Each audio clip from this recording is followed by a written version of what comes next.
Hey everybody, it's Tim and Steve at Phantom History House. It is Phantom History House Calls. Yes, Phantom, not the other one. This is Phantom History House Calls, not Phantom History House Calls. Sorry, we changed the name a little bit, everybody. Thank you so much for watching, and thanks for being here for Phantom History House Calls.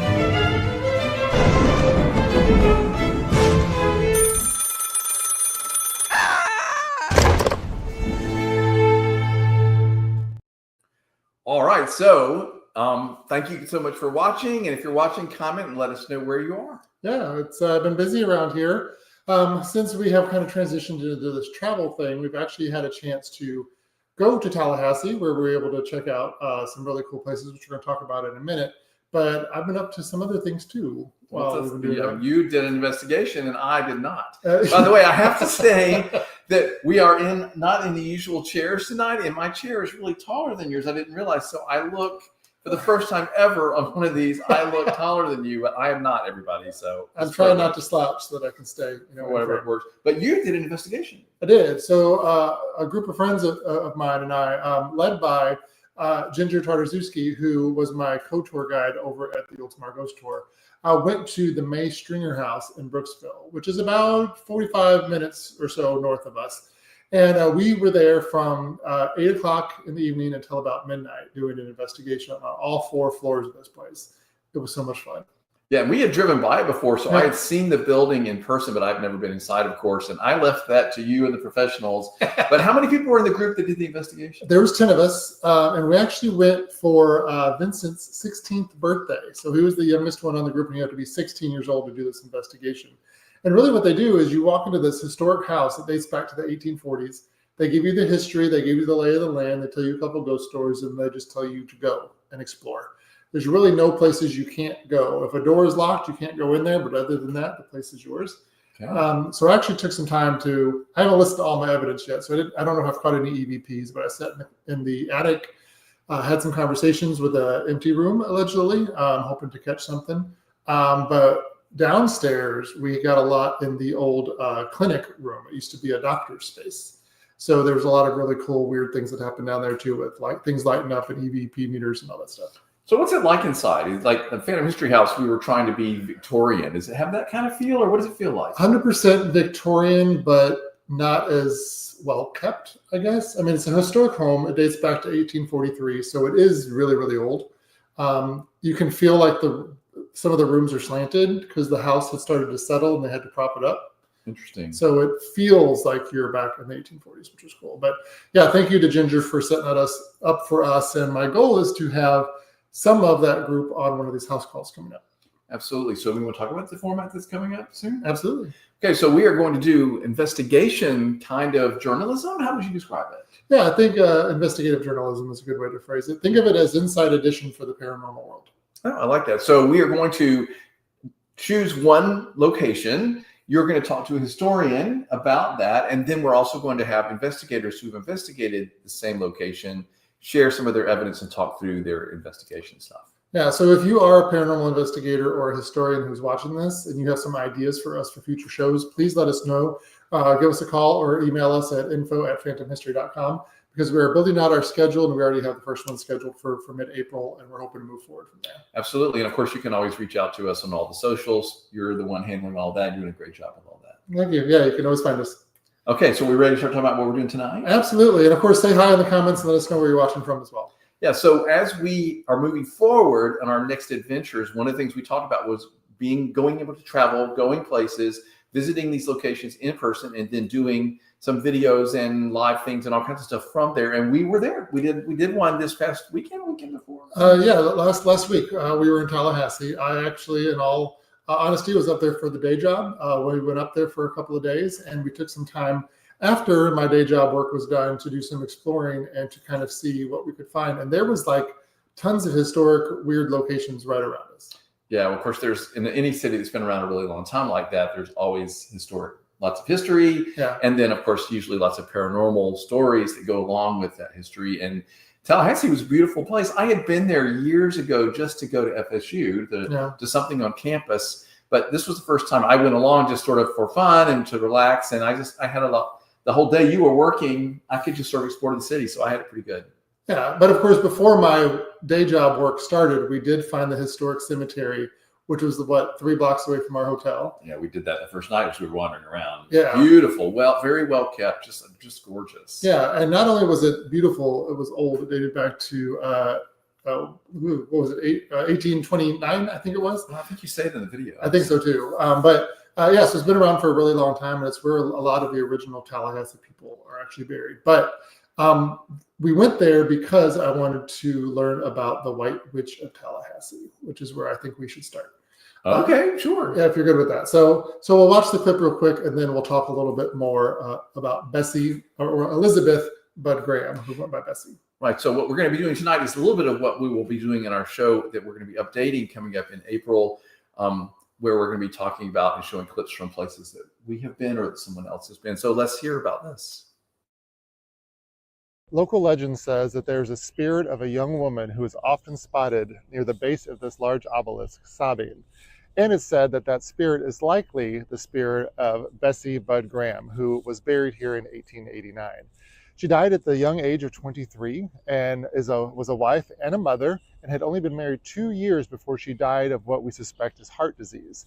This is the most visited grave here in Old City Cemetery in downtown Tallahassee, mostly because of the legend connected to Bessie. Because the obelisk faces west instead of east, and because she has an excerpt of Edgar Allan Poe's poem Lenore on her obelisk, rumors started that she was actually a white witch who bewitched her husband to convince him to marry her.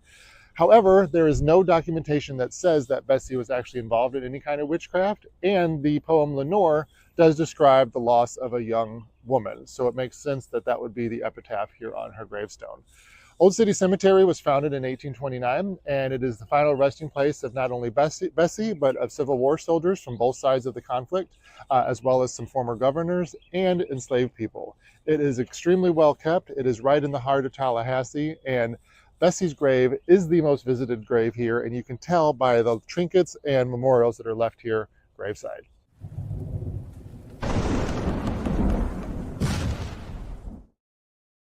So it really was beautiful. Like this whole cemetery is beautifully well kept, but that obelisk was just gorgeous. Well, it was funny when we were walking up to the cemetery, I was telling you about this obelisk that we needed to find, and it was the first thing we saw. I mean, it's right near the gate, and it's huge.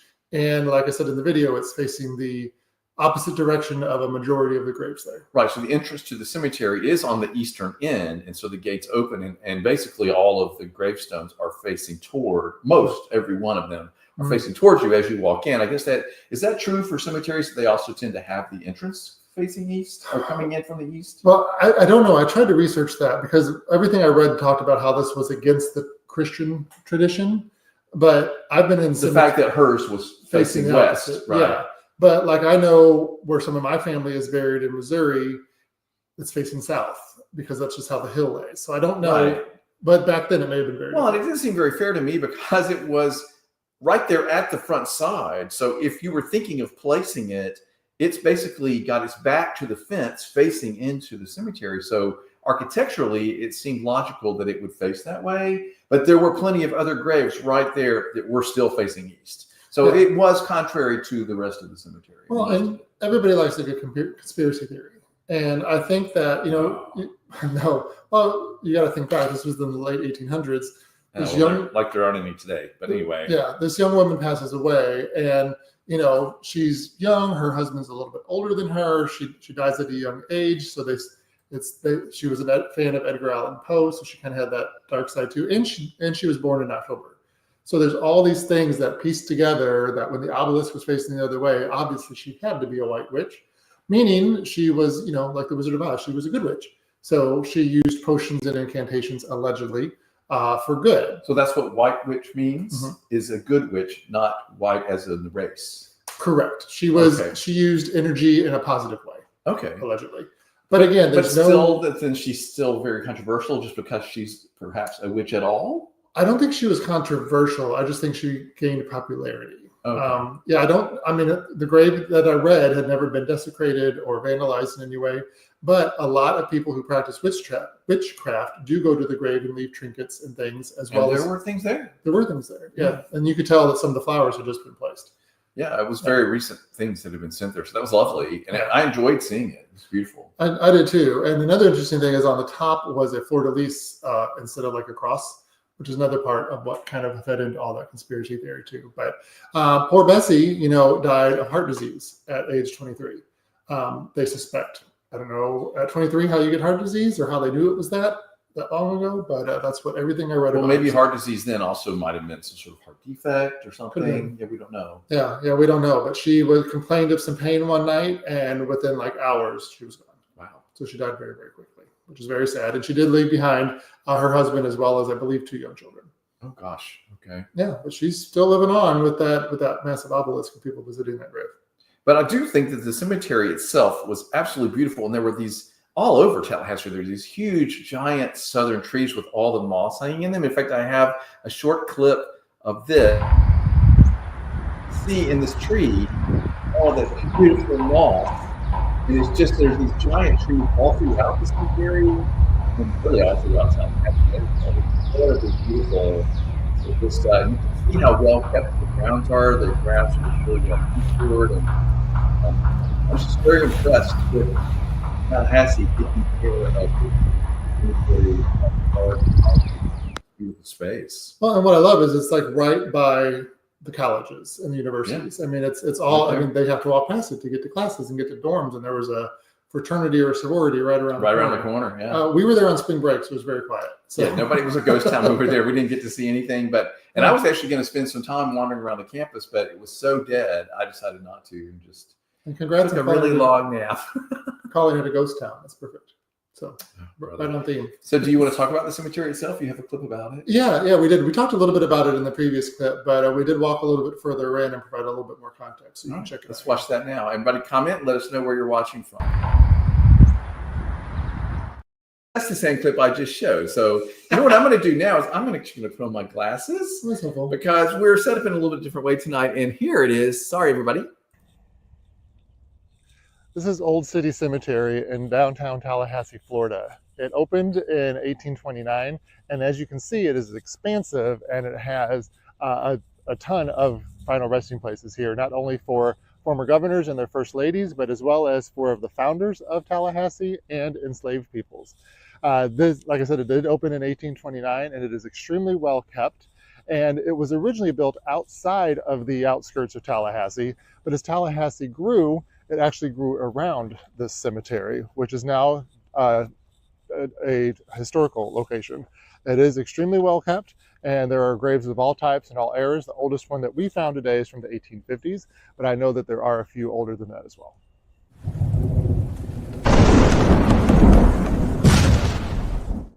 Hope you guys are appreciating my sliding cinematography. So I tried to be a little bit creative with the camera shots. Not so sure I was completely successful, but anyway. That's okay. So we're early on in this journey. We're just both going to get better. And there are a lot of outtakes. We had to do that one a few times because, I had to remember what I was saying. And that's part of the nature of it. But anyway, yeah, we have really enjoyed being back in the going and doing and recording things while we're there and seeing things in person. That's what we're looking forward to in the future. Yeah. And we do have another trip scheduled very, very soon. So stay tuned for that because we're going to have something. Not going to talk about that yet. Not yet, but we do have something scheduled. You're going to love that one, and we're going to have so much cool stuff from it. Okay. So what next are we going to talk about from Tallahassee? Well, there's so much to talk about up there. And again, we had a little bit of limited time, so we could have spent a lot more time. But since we were in a cemetery, I think we should talk about Oakland Cemetery, which is up there as well. And the cemetery, again, is beautiful. It's sprawling. It's very hilly. But we wanted to find one specific grave, the grave of Calvin C. Phillips, who has his own lore and legend connected to him. And when you see his tomb, you'll realize why he's so unique and so special. And of course, you'll hear why he haunts the tomb as well. Yeah, this is interesting, everybody. So this was fascinating. Fascinating. Yeah. Let's watch. Behind me is the final resting place and crypt of Calvin C. Phillips, who not only designed this building, but he also built it himself. He was an architect, and while he was building it, he spent a little bit too much time inside. Some may say an unhealthy amount of time, because he would actually just sit inside, kind of waiting for his death date. When he commissioned a cherry wood casket to be delivered to the crypt, it said that he promptly crawled inside and then passed away. Many say that he still haunts this crypt and Oakland Cemetery here in Tallahassee and is often seen sitting on top of that strange dome on top overlooking the cemetery. And those hauntings allegedly increased in the year 2000 when vandals broke into this crypt and literally stole the man's skull. That crime is still unsolved, and nobody knows where that skull is today. Maybe that's why he's still lingering around, making sure that his skull is someday returned back to him here in his final resting place.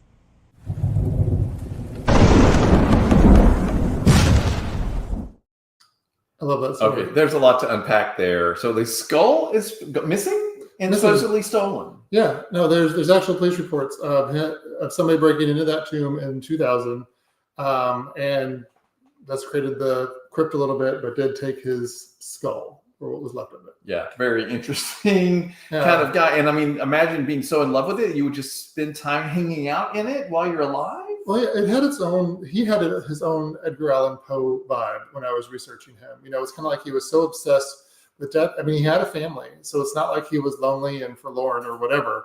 But something was definitely going on to be so obsessed with building your own crypt and then spending time in it after it's erected.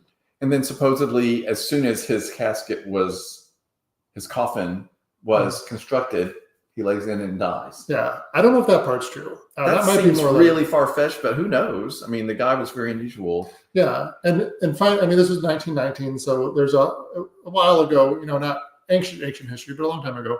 So it was kind of hard to find the specific documentation supporting all of these stories. But I was able to confirm that he did build the thing and he did have an obsession with it. But yeah, I don't know what that was or why he wanted to spend so much time in it, but he was basically ready to go. And, you know, him sitting on top of that weird dome and overlooking the cemetery is kind of romantic. And that was really the only tomb in the whole cemetery that we saw that looked like that. Yeah, that was the thing that was really striking. Like we pull into we're driving through the little, you know, asphalt path driveways, roadways through the cemetery. And like we pull in, the first time we pull in, and then there's like two sides. And I thought the left side was clearly older. I said, okay, I think we should look over here first, because it was clearly looked like the older markings and tombstones and everything were over there. So we're looking. There's not a lot of big stuff. We're driving through, and all of a sudden, like there's this like big mushroomed onion stone. I can't talk. Yeah, it was like something out of Super Mario Brothers. It was pretty remarkable. So we found it wasn't hard to find when we were there. By the way, somebody made the comment that the trees look like a haunted mansion with the moss and everything. That's a really nice touch. Well, you know, that's deep south when you're in Tallahassee. So and did you see this comment from Kristen? I was just seeing that. It says, correct me if I'm wrong, I thought Big Mama touched on that witches, and it wasn't always witchcraft. So if witches were not always doing bad spells like on Hocus Pocus, that's the case. What? It keeps going. Oh, there's more. What would the difference be between witches and white witches? So I think both terms are used very loosely. And of course, she's talking about what we talked about before with Bessie. I thought we'd go back to that. Yeah. So, and again, I'm not an expert, but from what I understand, and you're right, not all witches practice witchcraft. Some of them are Wiccan, which is all about herbal things, you know, living with the earth, respecting the earth, and not necessarily casting any kind of spells. But from what I understand, if you are considered a white witch, what you do is limited, but it's only towards a positive goal. Okay. Interesting. But again, I'm not an expert in that. But well, it seems like we've met a lot of people that call themselves a witch in a lot of different ways, depending on a lot of things they do, what they believe, what their practices are, or whatever. And that's fine. I mean, you know, be whichever you want to be, as far as I'm concerned. Yeah, absolutely. As long as you don't hurt other people. And I think that's the common thread with a lot of witches, and people we've met who are witches or practice witchcraft are always talking about the greater good and what they're doing to kind of help out. So I think evil witchcraft is not as common as Hollywood would want us to think.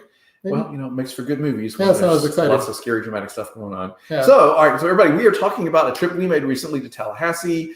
Steve was there for work. I went along, and while we were there, of course, we did a little spooky stuff, visited some cool destinations that were historic, and also had some paranormal activity. We have a couple more to share. Yeah, absolutely. And again, both of the ones we've talked about so far both have apparitions that show up. And of course, cemeteries are notorious for that. But there's a couple of other locations that we stumbled upon that we're really excited to talk about. I'm trying to remember what they were. The Knot House. Yeah, Knot House was cool. KNOTT, Knot House. This was also built in the 1840s. And This is a fun one because, you mentioned the Haunted Mansion, and how they, those ghosts are having a good time. That's allegedly what's happening in this historic location too. And one thing I don't say in the video, I don't think, is that an interesting historic fact about this home is that this is where the Emancipation Proclamation was read in Florida. And it was read in May of 1865, a full month before it was officially read on Juneteenth in Texas a month later. So kind of cool that happened right there in that building. Yeah, so let's learn some things about the Knott House. The Knott House Museum, and it was built in 1843, and it's believed that it is haunted by a number of ghosts. One such ghost, who has not been identified, allegedly enjoys closing the doors inside the museum when the location is closed at night. Passers-by have also noticed that there are times where it looks like somebody is walking through the home, turning on lights as if someone is going into each of the rooms individually.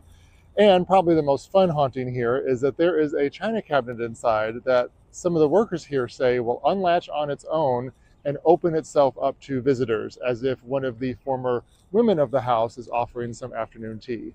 It is now a historic museum here in downtown Tallahassee, and like I said, home of the good ghosts of this city.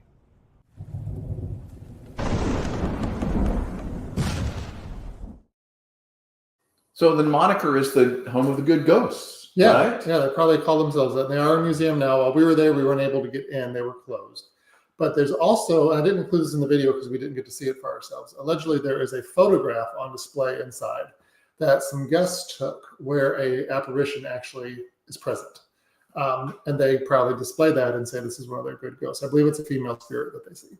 Very neat. Yeah. A beautiful old mansion, so well kept. And I loved how it was this white painted wood with the green, forest green shutters, which I love that color. And I thought it was just absolutely beautiful. Yeah. And again, this was just a couple blocks from the state capitol building. So it's all right down there in downtown Tallahassee. And I'm so glad that they have preserved these places and have turned them into these, cultural and historic attractions. Right. And one of the things, of course, we're encouraging you is if you are ever traveling anywhere, is take some time and see the history, see some of these places, and of course, do a little research if you want to know about the paranormal part of it too. Yeah. It's not that I don't love my day job. I do, but this was the fun part of the trip for me. It was able to kind of research these places and see them for ourselves, which was a lot of fun.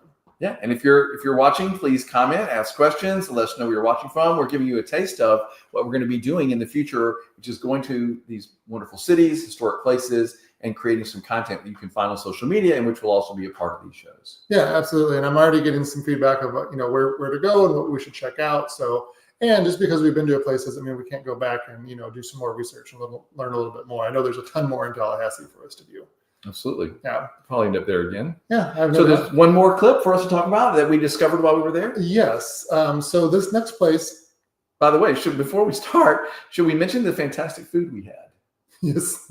I mean, oh my goodness, we found this incredible ringer of a Southern restaurant. What was it? Joe Ellen's? Oh, Joe Ellen's. I mean, it was like good, real Southern soul food. And there was fantastic chicken with collard greens and all the sides that you can imagine that you would want in a Southern. What was you got? What, cornbread pudding? Is that what it's called? Cornbread casserole, which took me right back to my young days where my grandmother would make dishes like that. And it was sort of like cornbread with pieces of corn in it. It was unbelievably fantastic. And I don't remember what the other thing I had was.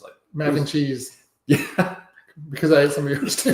It was really a great meal. So if you're ever going to Tallahassee, you might want to look that up too. It was a really fantastic meal. But anyway, you were going to say the last place. Well, the last place that we went to is, I don't believe it's open to the public now, but it is called the Columns. And you'll see the building and know immediately why it's called the Columns.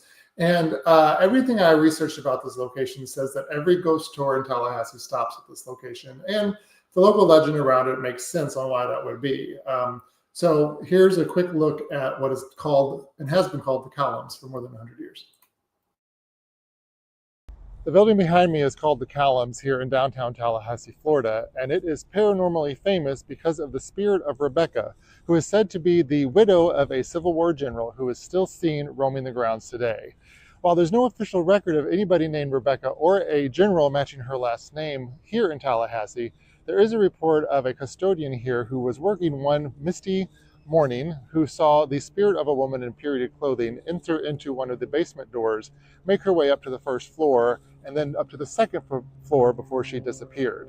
And there's also a story, who may or may not be Rebecca, of a woman who is often seen on the porch of this amazing building, who is seen going through the front door, walking into the fireplace, and then simply vanishing. Now, who they are, we're unsure, but you can tell that this place is called the Columns simply because of the beautiful columns out front here in Tallahassee, Florida.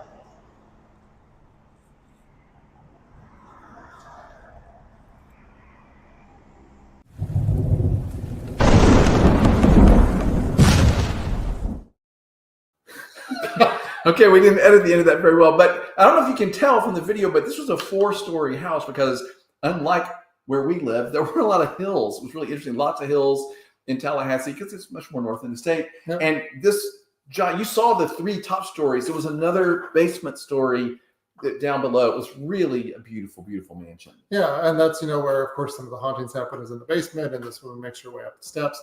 And I love it whenever you get a staff member who is willing to share their story in print to talk about what they've seen and what they've discovered. And I think the story of Rebecca is really cool. And what I kept picturing in my head, to plug a favorite TV show of ours, Ghosts, I kept picturing Hetty, the redhead in the series Ghosts, who's always, walking around in her period dress. It's kind of what I had in my head. I doubt she looks like that, but still. You should have mentioned that. That's really, I can see it. Certainly in that kind of clothing with the bustle or something, perhaps. And absolutely. Yeah, it's pretty cool. Yeah. So if you want to follow along what we're going to be doing, of course, we're here on Wednesday nights on our show. Please share with anybody that you think might enjoy it. And of course, they can find the recording if they can't watch live. Best thing is go to our YouTube channel. Please subscribe there. And if not that, of course, also subscribe to our newsletter so you know about the next thing that's happening. And you can always find everything at our website at phantomhistory.com. I wanted to mention we have a new welcome video on our YouTube channel. So I'm going to play that right now so that you can see that. And of course, encourage anybody to go there and subscribe. We would appreciate that. Hey, it's Tim and Steve with Phantom History.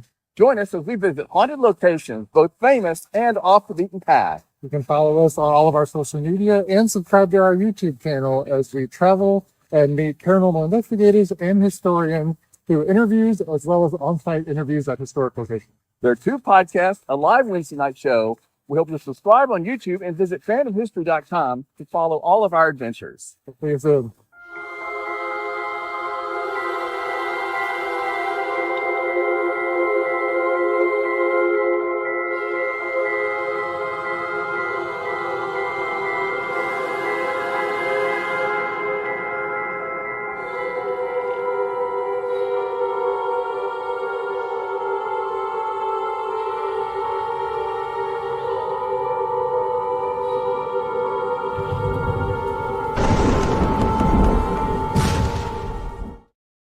So, of course, if you've not subscribed to our YouTube channel, we certainly hope that you'll do that. Just go to Phantom History Podcast on YouTube and tell anybody that you think might be interested in what we're doing to please go and subscribe as well. Yeah, and we are in this transitional phase, so that's going to be updated. It's going to be changing a little bit, but we do have a plan moving forward, and we're excited about it.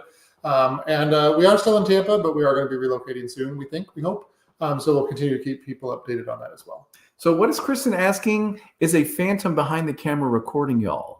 Oh, that was interesting. Do you want to explain how that happened? Yes. So in that last clip, I forgot that we were both in the clip. Yeah. Yeah. So I have this very cool toy. It's called a Hover Air, which is basically a flying camera. It's not a drone, but it looks like a drone, and you can program it to do different fun things. So we actually put it in what you call dolly mode. So as you walk towards it, it stays a certain distance from you. So that's what we use for that. It did look like something was flying and filming us. Yes, we could have said it was one of the phantoms from the cemetery. Yeah, it was one of the ghosts in Tarpon Springs. That's a good one, Kristen. I love that. Yeah, that's a very, very well point. So as we said, coming up soon, we're going to be switching this show to a little bit of a journalistic, investigative sort of thing. We're going to talk about a certain place, have a historian talk about the place there and the history of it, and then have an investigator share some of the evidence and things that they found while they were doing investigations. That's going to be happening starting in the middle of April. We're really excited about that. Yes, and we've already started on. I've already done the history portion of our first episode, which is exciting. So we'll be pulling that together and continuing to put those other pieces together and the ones to follow too. Yeah. So anyway, thank you so much for watching, everybody, and keep telling everybody about what we're doing. We're excited about it, and we're going to be on the road. And actually, next weekend we're making a trip. We're not going to talk about where we're going though. We're making a trip, but it is part of my birthday weekend, so I'm excited for that. So big birthday weekend, everybody. For my birthday, we're going somewhere spooky. Why not? And if you weren't here when I talked about it earlier, I am sitting, and we're not in our usual chairs tonight. And it turned out that my chair has me sitting a lot higher. I'm not taller than Steve. I don't know why that looks that way tonight. I'll enjoy it while I can. Exactly. Anything else we need to tell people? No. We appreciate everybody watching us and all the continued support.